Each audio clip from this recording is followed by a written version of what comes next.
1980, the Earth is under attack by a dying alien race. This is Gerry Anderson's UFO, the 1970s cult classic that defined sci-fi cool. At the front line of SHADO's moon base stood the Interceptor. One ship, one shot, and zero room for error. Today, I'm bringing that legend to life. The client hired me to take this raw 3D print and transform it into a screen-accurate masterpiece. Red alert, let's get building. With the parts washed and cured, the real work begins. 3D prints are notorious for these valleys or microgrooves left behind from the printing process. To get that seamless, flight-ready finish, I'm starting with 220 grit wet sanding and then stepping it up to 300 to smooth it out, adding as well those sanding sticks to really get into those hard-to-reach surface areas. You can really see the struggle here under this landing gear pad. Without this prep work, those print lines would ruin the final paint job. For those stubborn deep grooves, I break out the Vallejo's plastic putty. This stuff is a lifesaver for 3D prints. I'm using a putty knife to really work it into the valleys, leveling everything out while it's still wet. The trick here is to overfill just a tiny bit. Once it dries and shrinks back, I'll sand it flush with the rest of the hull. It's a repetitive process of fill, dry, and sand, but it's the only way to ensure the Interceptor's fuselage looks like solid metal. Next, the first coat of primer. I'm using Mr. Surfacer 1200. This is the gold standard for revealing any tiny imperfections we might have missed. As I hit the main fuselage, you can see that this Interceptor is a beast. It's practically taking up the entire spray booth. Next, I'm moving on to the smaller details like the nose cone, those massive thrusters, and the landing gear. Look at that finish. After all that sanding and putting, the Mr. Surfacer left us with a surface that is glass smooth and ready for color. But before the red and black go on, we'll have to talk about the most important tool in the modeler's kit, masking. I'm using a combination of standard and Tamiya masking to tape here to ensure that we get those razor sharp lines SHADO is known for. Starting at the rear, I'm carefully laying down those guides for the iconic red pinstripes and the trim near the thrusters. I'm using my hobby knife to trim afterwards the X's that you may have. We like to be precise here. Because the tape is the only thing that's standing between a clean build and a messy one. So now we're moving to the hood. This area needs to be a deep gloss black.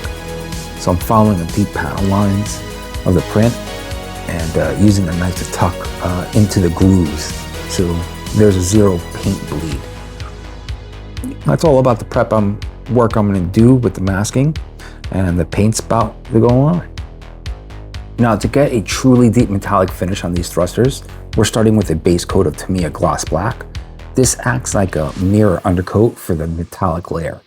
I'm hitting the main rear boosters, the mini thrusters, and the primary engine components to ensure that we have a high shining foundation. Next up is the star of the show, Tamiya light gunmetal. This goes right over that gloss black to give us a realistic machine steel look. Very light coats. Once again, we're going to be covering every single one of the ship's metal parts. These are the main thrusters, rear thrusters, and the canopy. While everything else is dry, we're going to hit up the landing gear just to keep the momentum going. Now check out these finished parts. The gunmetal has a perfect scale sheen now that it's dry, but we aren't done yet. To add a mechanical contrast, I'm masking off specific panel lines on the main booster, and I'm using Tamiya tape to section off some of this before spraying it with Tamiya NATO black. This subtle shift in tone between the gunmetal and the flat black is what really makes the engine components pop. Time to bring some character to the ornament. I'm starting with Tamiya medium sea gray for that distinctive band around the missile tip. It's a subtle military tone that grounds the sci-fi design. Right after, we're switching to NATO black for those areas we masked earlier on the boosters.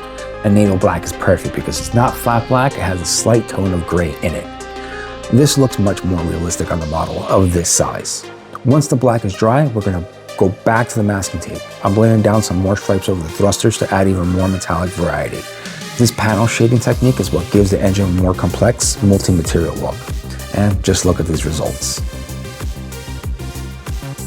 With the engines looking sharp, we need to prep the main boosters well.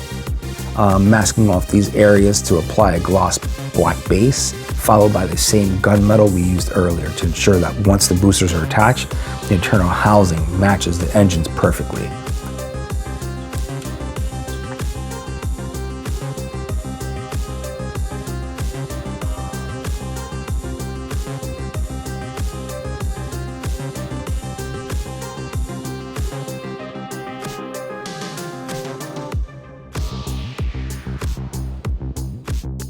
Now it's time for the iconic SHADO hull color, Tamiya Insignia White. I'm going to start on the wings first, and then put it side by side next to another part that's just primer so you can see the difference in white. It has a tad bit of gray in it. Before we go all in, I'm masking off the medium sea gray missile tip to keep it protected. Once that's done, I'm going to mount it on a wooden block with some blue tack to keep it steady while I spray.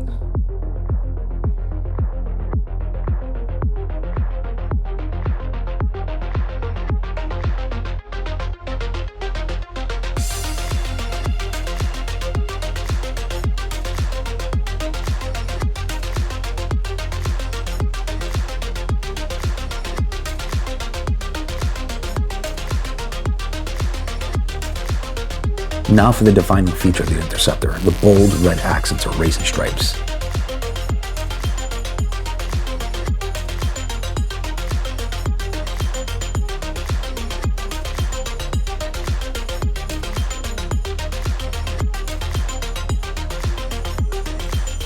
With the airbrush loaded with Tamiya red, we're starting with the fin. As you can see, that red sings against the Insignia white. From there, it's onto the main body. And the key here is even light coats to avoid any stepping over the tape lines or any bleeding.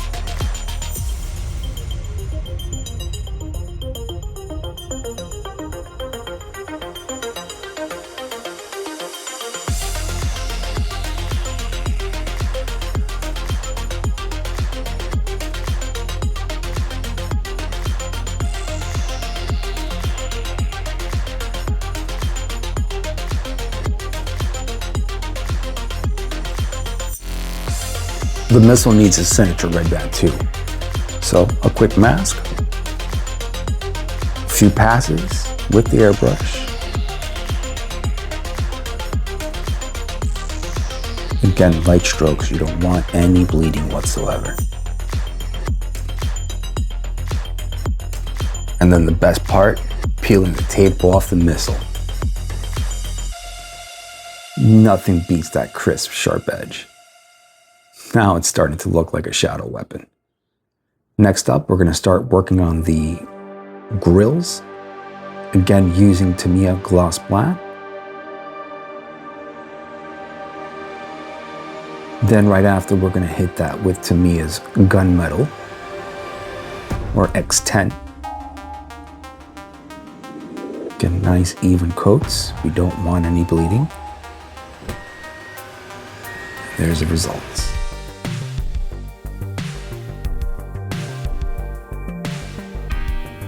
For the wing sections, we're switching gears. After a gloss black undercoat, I'm going to hit them with a Tamiya flat aluminum. This is going to give it a different metallic temperature compared to the engine thrusters, adding a multi-material realism. Now onto the hood, which, like we explained earlier, we're going to start off with a high gloss black or gloss black.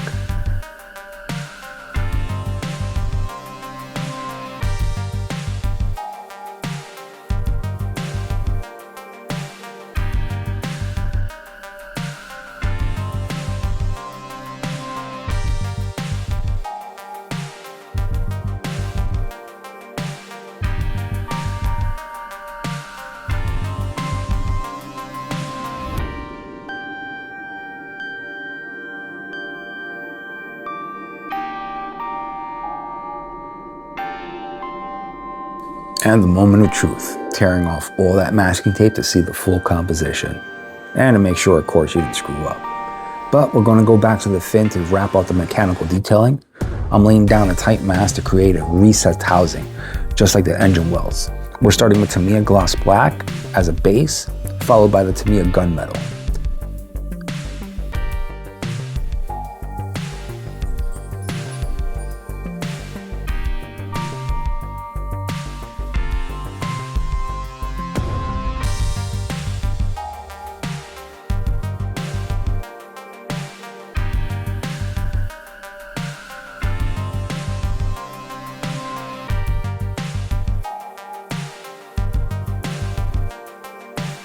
At this point, you can already see how that metallic sheen gives the fin a more functional, high-tech look that matches the rest of the ship's hardware.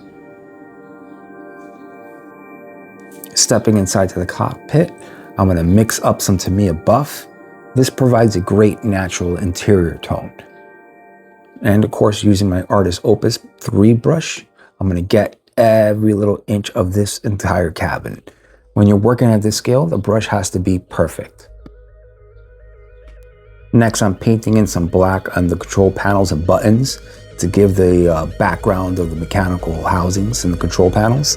This is going to create kind of a shadow that we need before adding the metallic highlights. Next up, Tamiya red. And then to the high contrast work. I'm layering flat aluminum over those black sections to make the instrument panels pop.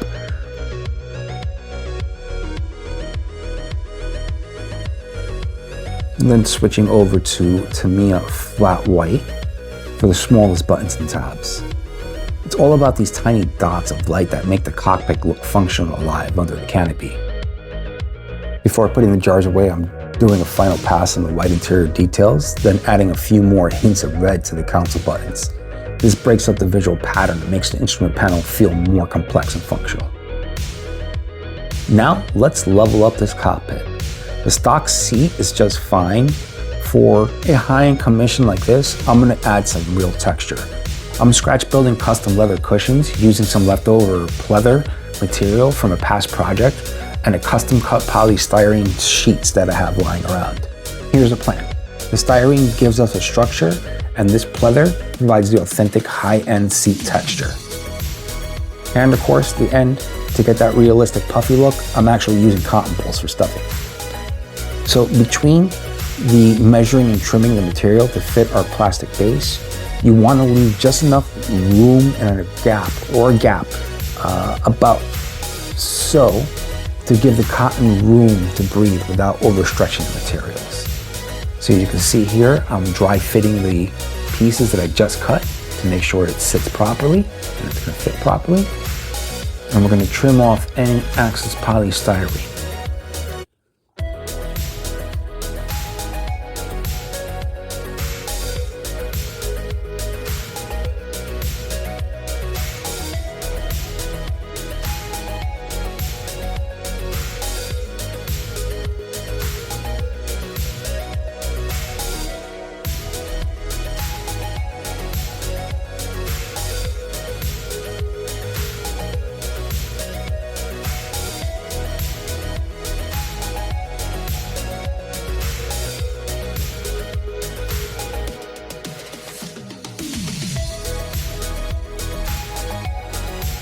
Now this is where the real fun's gonna begin. Like I explained earlier, we're gonna wanna glue this to leave enough space in between to stuff the cotton that I'm breaking up here. We don't wanna overstuff it, but we don't wanna understuff it. So by measuring out exactly how much cotton we're gonna use, and then using some super glue to seal one end off to the material. As you see here, wait till it dries of course. Then we're gonna tuck in our cotton in place. Make sure you have a pair of tweezers on the side. You're gonna need them for later. And I'm gonna tuck that in as smooth as possible. I'm gonna fold over the excess material. Once that's done, we're gonna seal off the other end with some super glue. You wanna make sure that the material is nice and tight before you glue it on. And there you go. First part of our seat, or the base cushion. With those tweezers or any kind of small pencil or anything you can get in there, you're gonna wanna fluff it up, tuck in the rest of that cotton before sealing off the edges. Carefully folding it over, make sure you don't touch any of that glue or ruin your work. The last thing you wanna do is grab cotton with that glue and get it stuck on your hand. It's a pain in the ass to get off. Now we're gonna seal it off after all that work. And there's your seat cushion. As you can see, the cockpit seat already looks upgraded. Now, using a tiny piece of styrene, we're going to paint that aluminum so we can break up the seat itself. But once we're done with the cushions, we painted them a flat red. And that's how the final look is going to look. Now let's finish this off by creating a pilot harness. These straps have a great wave or weave texture, but at this scale, they're incredibly finicky. I actually had to attach the buckles off camera just to keep my sanity. But we're going to cut these down, and once you have these prepped, I'm going to anchor to the back of the seat and then drape them over the front for a natural weighted look. With the bottom straps glued down, this completed seat is finally ready for the cockpit.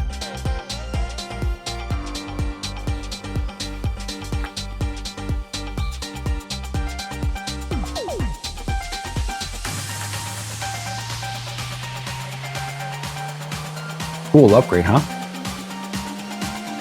Now to fill out the flight deck, I've kit bashed the control console using Griblies or random styrene scraps, and once it's painted and mounted, it's going to completely transform the interior into a busy, high-tech environment. Like so.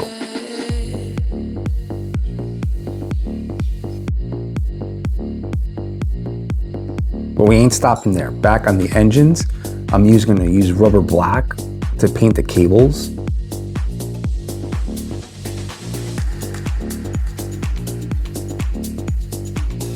Then switch it up to some silver chrome for the bolt heads and to break up the gunmetal a little bit more.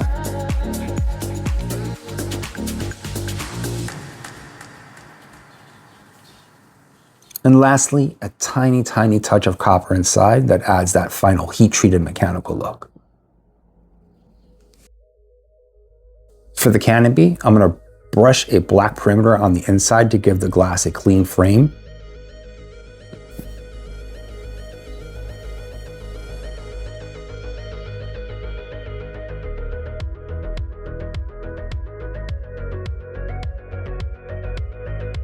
Before I almost forgot, I need to pre-cut some more masking for the smaller red details that the customer asked me to apply onto the ship. These are going to be airbrushed just like the pinstripes with a flat Tamiya red. Once again, lightly, gently stroking, making sure that there's no bleed.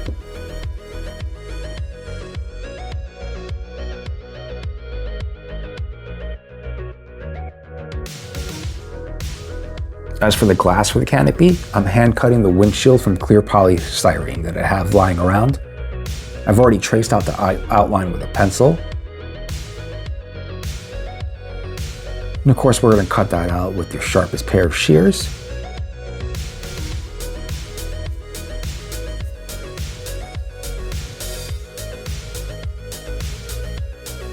To make sure it's nice and clean, I'm going to finish off the cut using a hobby knife before moving to my pledge. This is my secret weapon when it comes to glass. We're going to apply this pledge generously all over the windshield from the front and back. And this is going to A, protect it, and B, fill up any scuffs and markings that I may have left behind from gluing it together. And voila. And there you go, you have a completed cockpit. With the body top coated and cured, it's finally time for assembly. The wings and the spine go on first. And then next we're going to hit it with some Tamiya panel lining. I'm using, of course, Tamiya black to accent and give that ship its weight. I flow the wash into the grooves, then clean up the excess with white spirit and a cotton swab. And this is just going to make everything on the ship pop, especially on the missile and the main hull.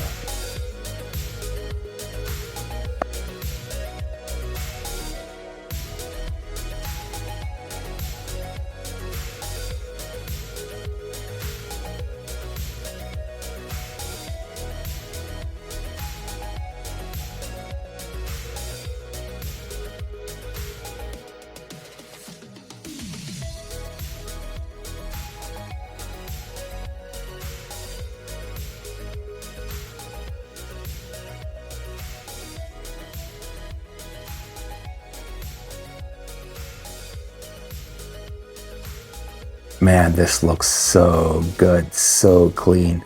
I'm loving it. Now, last but not least, the landing gear. I feel like it's a little bit bland, so we're gonna flesh it out a little bit by adding some flat black on the hydraulics. And this is gonna give them a little bit more of an appearance of heavy duty machinery.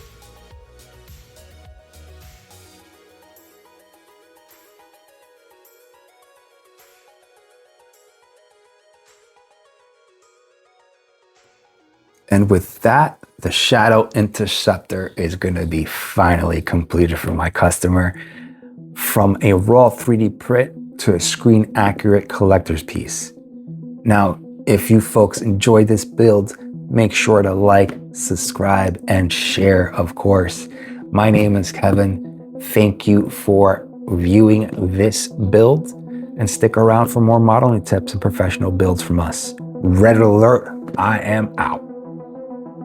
Thanks for watching, and if you like this video, make sure to check out some more content to my left and to my right, and of course, don't forget to like, share, and subscribe. See you next time. Thanks.